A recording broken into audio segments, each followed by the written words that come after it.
गरीब साध साध सब नेक हैं, आप अपनी ठोरी। जो सतलोक ले जावेंगे वो साधु कोई और।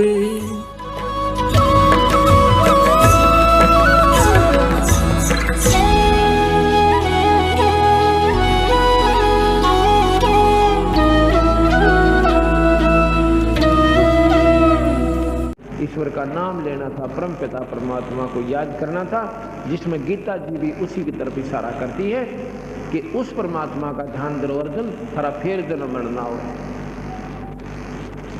उस परमात्मा तो दूर रहा, हमारे से तो देवी देवता पितर भूत ये ना निमटते हैं। और गीता जी में मना कर रखा, हम फिर भी कर रहे हैं। तो फिर गीता जी को क्या माना हमने? वैसे तो गीता जी जैसा शास्त्र नहीं, कृष्ण जी जैसा भगवान नहीं, और एक बात उनका अनुसरण नहीं, तो सुख की गीत गा रहे हो, भगवान का मजाक उड़ा रहे हो। मेरे जैसे ने कह दिया हुआ था पक्की, और भगवान कह के चले गए वह कच्ची थारी नजरों में। इन बातों का विचार करना चाहिए, जब जाके आप अपनी व्यवस्था को ठीक कर पाओगे। जा सतगुरु की मैं बलिहारी, जो जामन मरण मिटाही। मैं उस गुरुदेव के ऊपर कुर्बान जाता हूँ जो जन्म और मरण न मिटाए। गुरु बहुत हैं, अपनी अपनी सीमा तक के वो सीमित गुरु हैं।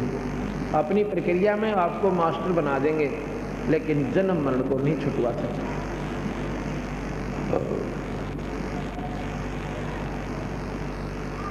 कुल परिवार तेरा सकल कबीला, मसलत एक ठहराई। जब ये शरीर छूट जाता है, अपने आसपास के कुल परिवार के व्यक्ति इकट्ठे होंगे। कोई तो नहला रहा है, कोई तो नहला रहा है, नवा रहा है, स्नान करवा रहा है, और कोई लकड़ियां ढोने लग गया। किसी ने कफन बनाने की, अर्थी बनाने की तैयारी कर ली, और 1 घंटे के अंदर धरका उसका ऊपर और शमशान घाट पर पहुंच गया। कुल परिवार तेरा सकल कबीला, मसलत एक ठहराई। मसलत माने सलाह मशूरा, सबकी एक राय बनगी। अक उठाओ भाई और चलो शमशान घाट। और उठाओ भाई, जल्दी करो, लकड़ी ले आओ हैं, और घी ले लो, फलानी चीज ले लो, चलो। सबकी एक राय बनगी, अब मरगट पर ले चलो। कुल परिवार तेरा सकल कबीला, मसलत एक ठहराई। और बांध पिंजड़ी आगे धर लिया, मरगट में ले जाएंगे। अग्नि लगा दिया तो दलंबा फूंक दिया उस ठाही। अब शरीर का तो गति होगी, शरीर तो फूंक दिया, अब गति किसकी रहेगी? जो शरीर के अंदर जो वस्तु थी, जो जीवात्मा थी। वेद बांध फिर पंडित आए, पीछे गरुड़ पढ़ाई। ओए है, वो तो जा चुके वहां तपस्या पे काल के मुंह में, और पाछा उसकी विलय गरुड़ पढ़ाई। गरुड़ भी पढ़ दिया। फिर क्या हो गया? नर से तीतू पशुआ कीजे, गद्दा बैल बनाई। ये 56 भोग कहाँ मन बोरे, तो कुरुड़ी चढ़ने जाए। अब 1 मिनट कभी भी दिन में विचार किया करो, अपने भोजन जब खान लगो और अन्य प्राणियों के आहार को एक बार देख लिया करो। आपने वह रोटी खा जरूर लोगे, पर भगवान नहीं भूल सकते हैं। और हम क्यों अब उन पशुओं को तो पशु ही मानते, ये तो ऐसे पशु बने रहेंगे, और हमने मौज मारेंगे, फिर मनुष्य बन जाएंगे, और फिर ठाठ हो जाएंगे। ऐसा नहीं है। कल बताया था कि बीबी पड़दर रहे थी, डोडी लगे थी बार, इब नगन उगाड़ा करती हैं, गात उगाड़ा करती हैं, और बनकुतिया बाजार। ये परमात्मा का नियम है, ये बिल्कुल सत्य है। ये 56 भोग कहाँ मन बौरे की तकुरडी चरने जाई। और फिर के बनेगा? प्रेत सला पर जा बिराजे, पितरों पिंड भरवाई। फिर कहेंगे तुम्हारे जो पूर्वज है ना, वो पितर बने हुए हैं, प्रेत शिला पर रहते हैं। अब उनके पेंड भरवा दो, नहीं तो उनकी जुनी ना छूटे, वो मतलब मुक्ति ना हो, उनकी गति नहीं हो। अब पेंड बनाने से क्या होता है, भूत जुनी छूट जाती है और गधा बन जाता है। इतनी गति पेंड भरवाने से होती है। भूत जुनी जहाँ छूट है पेंड प्रदान करंत, गरीब दास जंदा कहे नहीं मिले भगवान। प्रेत जुनी छूट गई और फिर पशु जुनी मिल गई इसको। तो फिर कहते हैं जी हमारा पीछा छूटा, हमने सेद्या करता, हमें नुकसान करता था, हमने तो गति करवानी पड़ी, या गति करवाई उसको अपने पिता की या माता की। और फिर वो श्राद्ध क्यों निकाले भाई, पिंड भरवाए पाछे। बहुत श्राद्ध खान को आए और काग बोए कलमाई। और फिर नो कहें श्राद्धा में देख कौआ भोजन खा जाएगा ना, ये तेरे पिताजी ने मिल गया। अरे बड़ी सी दुनिया, गुरु बिन कैसे सरिया। जब आवे आसज का महीना बोला कौआ बाप बनैया। अरे बड़ी सी दुनिया, गुरु बिन कैसे सरिया। पूरे गुरु बिना क्यों कर बात बने। आसज के महीने में लोग फिर कौवे को बाप बनावे, अगे तुम्हारा पिताजी आ गया और ये देखो ना काग बन रहा है, भोजन खा गया। हम सारे गर्दन, हाँ जी बिल्कुल। और कौवे ने ईब छात पर डाल दो, दो टूक टूट कर पड़े, कौवे सबसे पहले आएंगे। आसोज में कहते काचक में डाल दियो ना, वो तो न्यू खड़े पाओगे। और चलो एक दिन अपने पिता की रोटी खवा भी दी, 364 दिन के खागा कर वो, एक दिन खिला दी और 364 दिन के खाएगा वो पिताजी अपना। ये इसी आंख बांध रखी है, लीला तो खबर दिया। या तो तुम रोज ही काट दो कनागत, 5-4 रोटी तोड़े और छाछ पर बगा दी, सब पक्षियां के मुंह पड़े, रोज कनागत होगी। तो ये जो कौन समझावा इस बोले जगत ने, बल्कि नाराज हो जाते हैं। बता सारी चीज़ां बेसराम से, तो बेसराम दे नहीं, हम जो कि त्यों बता रहे हैं, ये शास्त्रों से प्रमाणित बता रहे हैं आपको, को बाहर की बात नहीं है। और शास्त्र अपने तायान नहीं दिए, क्योंकि कुछ सीमित लोगों के पास ही विद्या का अधिकार था पाने का, आम व्यक्ति को नहीं था। एक समय की बात है, कढ़ौली का जाट, उनका नाम निश्चल दास या कढ़ौली दिल्ली के पास है, कर खोजे दो रहे हरियाणा में। और वो बहुत तीव्र बुद्धि के थे और संत आत्मा थी, पिछले जन्म की कमाई गनी थी। उसके मन में प्रेरणा होगी कि मैं संस्कृत पढ़ूं और शास्त्रों को पढ़ूं और दुनिया को समझाऊं। इन्होंने गुमराह कर रखा लोगों ने। उसमें केवल पंडित ब्राह्मण को ही विद्या प्राप्त करने का अधिकार था। काशी विद्यापीठ में दूसरी जाति वाला वहां प्रवेश नहीं मिलता था, उसको दाखला नहीं मिलता था।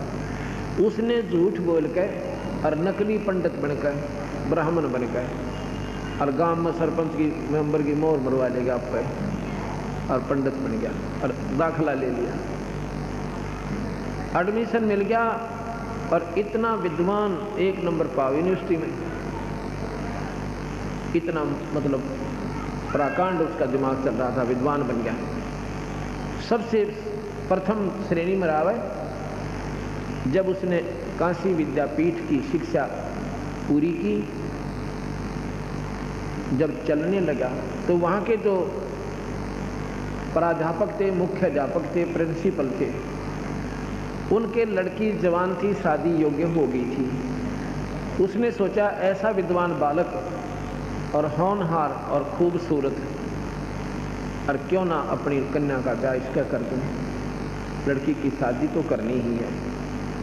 और ऐसा बच्चा कभी मार नहीं खा सकता, खूब रोजी रोटी कमाओगा, क्यों रोजी रोटी के लिए ही वो विद्यापीठ की, उसमें यही साधन था कमाई का। इन लोगों ने आध्यात्मिक वर्ग को रोजी रोटी बना ली थी।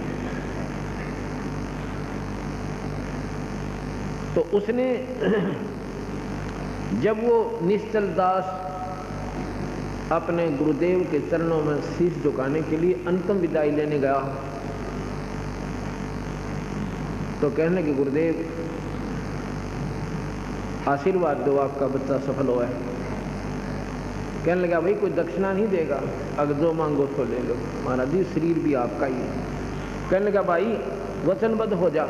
हक हो गया जी कि मैं अपनी लड़की की शादी आपसे करना चाहता हूँ। अब यहाँ फंस गया धर्म संकट में, ना तो बन गई थी बात। अब वो सहम गया कि ये बता भाई क्यों कर पार पड़ेगी, तो बड़ा चाला हुआ। कहने लगा गुरुदेव मैं एक सच्ची बात बता दूं। क्यों भाई, और सच्ची क्यों ना बताओ? गुरुदेव का आगे तो सच्ची ही बताते हैं, सच्ची बताओ। मैं ब्राह्मण नहीं हूं, मैं जाट हूं कड़ौली का, और जी मैंने तो विद्या प्राप्त करने के लिए भाई संस्कृत भाषा को सीखने की मेरी रुचि थी और शास्त्रों को आम व्यक्ति तक पहुंचाना चाहता था। तो उस प्रिंसिपल का पारा और 100 का ऊपर गया, एकदम नाराज हो गया। लाल आंख कर ली, नीच तुच्छ जीव तो, और तुमने ऐसा जुल्म कर दिया, फलाना कर दिया, श्राप दे दिया। एक तो श्राप दे दिया कि तुझे रोज ताप होगा, पीड़ा होगी, बुखार बनेगा एक बार दिन में, और दूसरा तो वचनबद्ध है हकानी संस्कृत भाषा में कहीं प्रचार नहीं करेगा। अच्छा जी अब भाग जाए यहाँ से। उसने फिर संस्कृत भाषा प्रयोग नहीं करी सारी उम्र, शास्त्रों की जानकारी जरूर की, उसका प्रचार फिर संत भाषा में किया। वो दादूपंथी संतों की शरण में चला गया जो कबीर पंथ से ही संबंधित है, और वहाँ एक संत की शरण लेकर फिर उसने एक इतनी मोटी किताब बना रखी है शास्त्रों की के ही जितने भी उनमें अंश जिस प्रकार भी वो समझ पाए उनके आधार पर संत वाणी में दोहों के आधार पर लिख दी, संस्कृत में नहीं लिखी। तो इस प्रकार इस सत्य मार्ग को असत्य में परिवर्तित कर दिया गया। सच्चाई का ज्ञान किसी को रहा नहीं, रोजी रोटी जिस प्रकार से भी प्राप्त हुई वैसे ही ट्राई करने लगे। एक समय की बात है, एक राजा ने अब जैसे जनता को मार्गदर्शक जैसे मेरे जैसे जो गाइड करेंगे ये भोली आत्मा तो उसी तरह पक्की हो जाएंगी। उन्होंने किसी ने बताया कि आप जो है कथा कराओ भगवान की घर पर या जाप करवाओ गायत्री मंत्र का। राजा ने कहा कि ठीक है करवा लो। मंत्री को आदेश दे दिया कि रोजाना एक असरफी विद्वान को जो गायत्री जाप करके जावे और या कोई भी कथा करे उसको एक दे देना, चाहे वो जाप करे चाहे कोई अपनी कथा पढ़े या कोई मंत्र करे, जैसे भी करे। तो एक पंडित विद्वान को पंडित कोई जाति नहीं है, इस बात को भूलोगे तब जाकर के कबीर साहब की अकड़वी दवाई अंदर जाएगी, नहीं तो कोई न कोई बाधा मन में बनी रहेगी कि महाराज जी तो पंडितों की क्रिटिसाइज कर रखी है कबीर साहब ने। कभी नहीं, पंडित की कर रखी है जिन्होंने गलतियां की। आम व्यक्ति पंडित नहीं है। जैसा कि मैंने बताया था हमारे दादा गुरुजी जाट थे छावला के, उन्होंने काशी विद्यापीठ से, अब तो सभी को वहाँ कोई ऐसी दिक्कत नहीं, कोई भी जा सकता है, सैकड़ों वर्ष से 50-60 वर्ष से ऐसा चल रहा है। वो 4 विषय के आचार्य हो गए थे और उन्होंने उनको पंडित जी के नाम से जाना जाता है जाट होते हुए। एक गुरुकुल खानपुर हरियाणा में गुवाना के पास है, उसके मुख्य अध्यापक को वो भी जाट होते हुए पंडित जी के नाम से जाना जाता है। सहदेव को पंडित जी के नाम से जाना जाता था। जो पांडवों का मैं 5वां था उसको पंडित जी के नाम से ही जाना जाता था। पंडित कोई जाति नहीं है। अब जैसे कोई वैद होते थे, वैद और अच्छे वैद होते थे, उसके बाद उनके वंशजों को वैद कहने लगे, सारे थी वैद, और सब ने अपने पीछे वैद लिखना शुरू कर दिया। फलाना राम है, मनसाराम वैद, आसाराम वैद, इस प्रकार। और दवाई जानते को ना, वह पेट के दर्द की भी, और वो भी पीछे वैद लिख रखा। तो वह वैद नहीं है, वो तो एक परंपरागत एक समूह का एक प्रतीक बन गया। ऐसे ही जो संस्कृत के श्लोक ने भी ना जानते वो भी पंडित कहलावे, उनको भी हम पंडित जी कहते हैं। और वो भी गर्व करते हैं अपने ऊपर कि हम पंडित जी हैं। वो उनकी नादानी है, वो पंडित जी नहीं है, वो तो आम व्यक्ति हैं, आम नागरिक हैं, अपना जैसे भी आम व्यक्ति अपना पेट भर कर रहे हैं वो ऐसे ही रोजगार कर रहे हैं, वो पंडित नहीं है। और वो इनसे मुँह चढ़ाएंगे इन बातों तक तो उनकी नादानी है। ये तो उन मार्गदर्शकों को जो दुनिया को गुमराह करते हैं और ठीक मार्ग नहीं बताया।